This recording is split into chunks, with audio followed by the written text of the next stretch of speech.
So, hello everyone. You are watching the Living Beyond Asana vlog, and I am Brittany Castro. And today I am so excited to have none other than Seane Corn joining us. So, if you don't know Seane, she is a internationally recognized and celebrated yoga teacher. She's been teaching for over 20 years. Is that right, Seane? Yeah. Yes, it is. Okay. And she's also the co-founder of the amazing organization, nonprofit, Off the Mat Into the World, which has raised over $4.5 million for global service projects around the world, some of which are near and dear to my heart. So welcome, Seane. So good to have you here. Thank you so much, Brittany. I'm happy to be here, and it's always great to see you. Yeah, it's great to see you too. So we could probably talk about lots of topics today, which would be a blast. But I have a upcoming online course coming up about purpose. So I thought, what better way to celebrate that than to kind of pick your brain a little bit about the topic. So I just want to know, like, when I say purpose, what comes to your mind? Purpose can live under a really broad spectrum of intentions and ideas and even actions. For me, living in your purpose means there's a steadiness that happens when one accepts what their calling may be and the way in which they engage in that calling to serve the betterment of either the planet or their interpersonal relationships or other people. And so to be in your purpose allows you to acknowledge what you're here to do in the world that serves more than your own happiness, health, and goodwill, but extends beyond that to improve the happiness and the health of other beings as well. But again, purpose is really broad. For some people, being in their purpose means raising a family. For some people, being in their purpose means planting an organic garden and being really committed to permaculture in their world in their own way.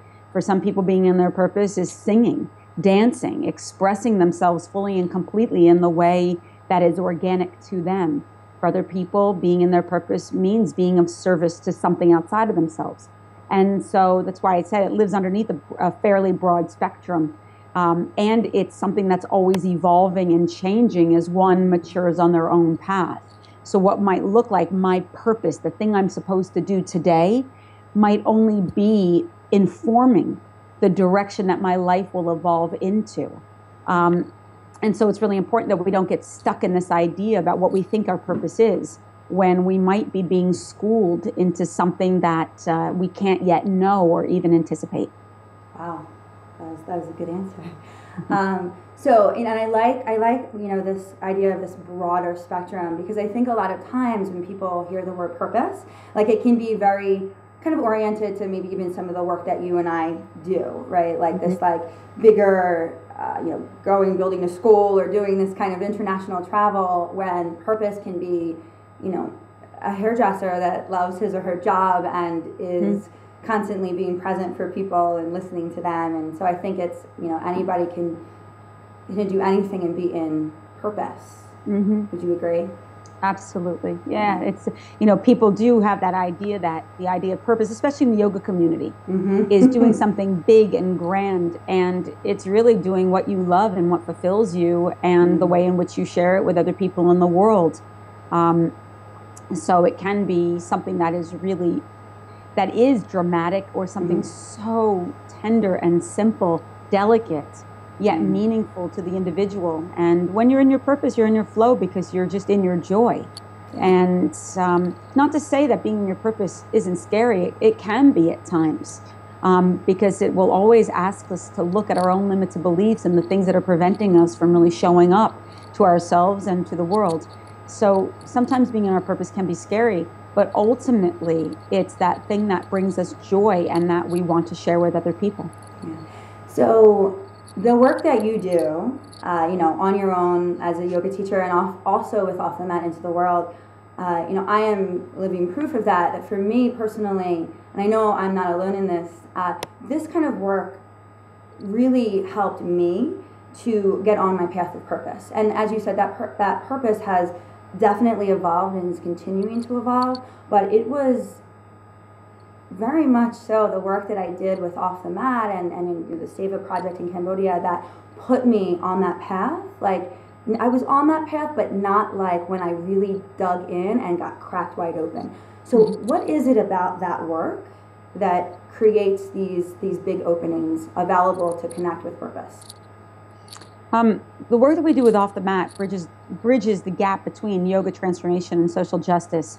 And very often people want to get involved. They want to do something. It's their yoga practice has gone from how it changes their body, their attitude, their life, into this small seed of a thought about not so much how can yoga change me, but how can I, through this practice, begin to impact, influence, and inspire the world. But what we have experienced very often is the thing that blocks people from really stepping into their power, their limited beliefs, and their trauma. And so what Off the Mat does is invites people into a process to reevaluate their particular narrative, to understand their own trauma in a very specific way, and then to work through that through the practice of asana and other tools that we use in Off the Mat, including vocalization, journal writing, deep self-reflection and inquiry. There's a lot of tools that we can use to help us to tap and to go in to understand ourselves.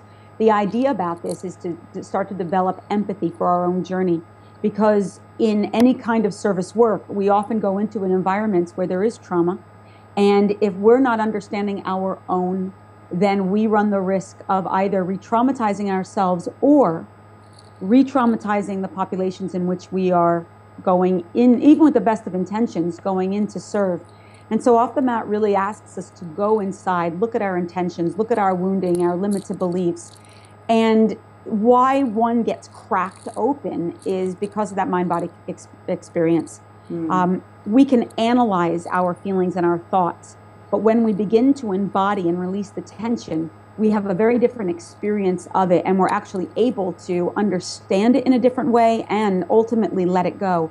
So in Off the Mat, we deal with the understanding that our thoughts impact our health and our wellness. Our thoughts, memories, experiences are vibrational. Rage is vibrational, shame, guilt, grief. If we're not processing it, it stays in our cells. It becomes the tension that we experience. That tension becomes addictive. It becomes a part of our control mechanism, and it's the way in which we create boundaries of separation between ourselves and even our life because we don't want to get hurt. And so in Off the Mat, we try to, through the practice, release some of that tension so as to create opportunities for insight and awareness, reconciliation, and even forgiveness. It allows us to remember, not seek, but awaken to who we already are, and to develop a broader perspective. And when we can begin to see why things have happened as they have, what the spiritual purpose or even reasoning is behind it, when we can begin the process of forgiving, we begin to heal that fractured part of ourselves that is disconnected from the planet, from spirit, from each other, from ourselves. And I think it's in that healing process that it empowers us to recognize that the world is in trauma. They mostly don't have the skills or the tools to deal with the big feelings that have come up, and their reaction to life is almost predictable based on this suppression. And so when we can see experiences through this more empathetic lens, it allows us to engage in a way that's way more mindful and present. And so Off the Mat just takes you through this process of self-realization, self-actualization, and self-responsibility, so that our service is not about me fixing or changing you, but it's about me being in relationship to you and recognizing and honoring the differences, also recognizing and honoring the similarities, and being willing, without apology and without shame, to see the places in which we have been complicit in creating separation through our own awareness. And so Off the Mat teaches about social justice, power and privilege, racism, ableism, ageism, gender issues, et cetera, et cetera, et cetera, and asks all of us, invites us to have a deeper and broader conversation about the things in which we perceive that creates separation, which is really the dysfunction that creates all the problems in this planet. Yoga teaches us there is no separation. And the only way to heal that is by identifying the separation within ourselves. And so, in a brief nutshell, that's kind of what Off the Mat offers. Yeah, absolutely. And like I said, I've done a lot with Off the Mat over the years, and I definitely have a lot of gratitude for being able to engage in that kind of work so deeply. And and from that work with Off the Mat and with you and with Suzanne and with Hala, moving into understanding that I have the tools myself to ask those questions and to seek help in other ways, or to seek guidance in other ways, to empower myself to do my own work in the world. And that's what I really love about everything that you guys do. So how is like everything that has come, from when you first started teaching yoga many moons ago, how is your own personal evolution? Like, how do you see that connecting with your own purpose? Like, I'm sure, this trajectory, like when you first started, is your mind blown as to what has transpired in these 20 years? And how does that relate to your own purpose as it has evolved, I'm sure? Sure. Yeah, of course, my mind is very much blown. It's, back in the 90s when I first became a yoga teacher, there were no celebrity yoga teachers. There wasn't this kind of the commercialization of yoga. It wasn't mainstream the way that it is today.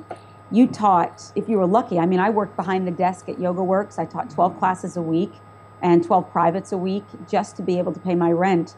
And I remember saying to my dad back then that I'll never make any money at this, but I'll spend the rest of my life happy.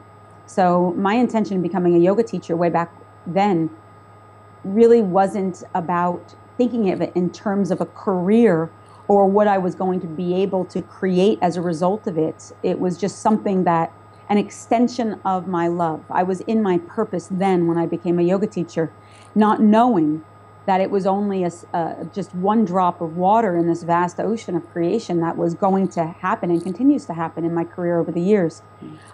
So yeah, my mind is very blown. And I also think that besides being fortunate enough to have had a lot of opportunities come my way, I just naturally have a very strong work ethic. I'm really disciplined in the way in which I approach my career. It has a lot to do with my upbringing. I come from a working class background, and you work hard no matter what you do. You don't take any of these gifts or privileges for granted. You earn it. And so over the past 20 years, from the outside, my career might look a certain way, but inside, I know that I've earned it because I worked very, very hard day in and day out, challenging myself on a lot of different levels to make sure that, as to the best of my ability, I stay impeccable in what it is that I'm offering, and also recognizing the traps that go along with this level of success, and not letting those projections or the seduction of it get in the way of what I know my purpose is. And my purpose has always been to be of service and to help people in a transformational process. I also have huge issues around injustice, always have. And since I was a very young girl, it's just a part of my own trauma and my own anatomy, my makeup. And so what happened at one point in my career was the recognition that here I am teaching yoga and I'm in my purpose and I'm thrilled, but then the understanding that I have a platform, and with that platform comes responsibility and a certain amount of authority. And my commitment was to use that platform to the best of my ability to redirect the attention off of me as a character in this play, and onto things that were really important. And I saw that people seemed to pay attention to me, that I had the ability to articulate information, and that some people were moved or even inspired by what it is that I had to say. And so I spent a lot of energy and time trying to hone my skills of articulation to empower other people, to invite other people into leadership, which I realized was a big part of my own purpose. People would say to me all the time, Seane, here's what you should do, whether it was some project or some event. And a little part of my mind would think like, I know what I should do. What are you going to do? Yeah. And then I realized that became my purpose, was motivating and inspiring other people to step into leadership and to stop deflecting the responsibility, and seeing that through collaboration and through movement building is really where the change comes from. And so my purpose shifted into trying to create leaders and empower people to really step up. And my vision continues to evolve in a lot of different ways as I mature in my own path, as I understand more about social justice and the responsibility of that. That has informed my teaching. It informs sorry, I've got a cat desperate to get on my lap. I saw her back there. So I don't see that my purpose is fulfilled. I recognize that each moment along the way keeps informing the inevitability of this broader purpose. And I don't know what that'll look like in the end result, but I'm very grateful for the success that I've had, for the opportunities that I've been given. And I'm also really grateful that I've had the wherewithal to use it in the way that I have. And I hope that inspires other teachers, experienced or young teachers, to realize that when you've been given the opportunity to be in the presence of other beings, and they're listening and paying attention to what it is you're saying, be impeccable in the choice of your words. Use them well. Use them meaningfully. Be aware of the seduction of the projection. Do your own work around it at all times. And I know that if my career was to change and I didn't have the visibility that I have today, I would still look back and be very, very pleased with the way that I chose to use this time in the spotlight. There was a crossroad at one point where I could see it could go one way or the other.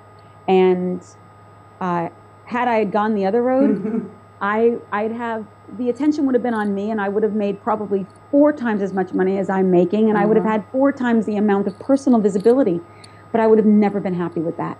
That would have made me uncomfortable, and I would have felt that I was at cross purposes and that I didn't use this opportunity as well as I could. So I'm very happy with the choices that I've made, for the most part so far. I mean, there's many more years ahead of me. Got some time left. Yeah, I hope so. Yeah. Well, I mean, I am very happy with the choices you've made so far too, because they've influenced a lot of people, and I think that that's really a beautiful thing. I think it's beautiful when we can take our gifts and recognize that our gifts are not just about us. Our gifts are about others too. And I think one of my big takeaways just from hearing you talk about this is that, you have been blessed to have this beautiful platform because of your hard work and because of who you are, and this is just how it was meant to be. And I think sometimes we can think like, oh, well, I'm not as big of a teacher as Seane Corn, and I can't make as much of an impact. And, I'm here to say that, like, you can. Like, we all can make our own impact. We might not reach, like, as many thousand people, right? But, like, that's not what impact is, right? Impact isn't necessarily just the quantity. It's also the quality. It's everything together. So to all of you out there watching this, like, recognize that it doesn't matter, how big of a yoga teacher or whatever you do. It doesn't matter how big it is. Like, you can make an impact doing anything, like Seane said, that brings you joy, and that is really what you're passionate about. Right? That is what purpose is. So thank you so much, Seane. This has been so fun, and it's really filled me up just getting to sit here and just listen to you talk. And meeting your cat. What's your cat's name? This is Daisy. Daisy. Hi, Daisy. Daisy, say hi. Hello. It's funny, my cat's asleep over on the chair. We just got her like 4 days ago. So you have a new cat? We do, yeah. Oh. She's a kitten. Her name is Pancake. Oh my God. Yeah, I'm a cat fanatic. I know you are. I know. I'll have to bring her over in a little bit. So thank you so much, and everyone, thank you for watching. And I'd love to hear your comments in the comment section below. Like, what do you think of this interview? And what is your connection to purpose? Are you connected to it? Do you have any questions about it? Are you interested in finding out more about how you can be of service with your own gifts and talents? Okay, so thank you so much. Thank you, Seane. You're very welcome. Thank you. Yeah, and I'll see you guys next week. Get ready to rock your purpose. Registration for my new course, Rock Your Purpose, is now open. Want to learn more? Check out the link below.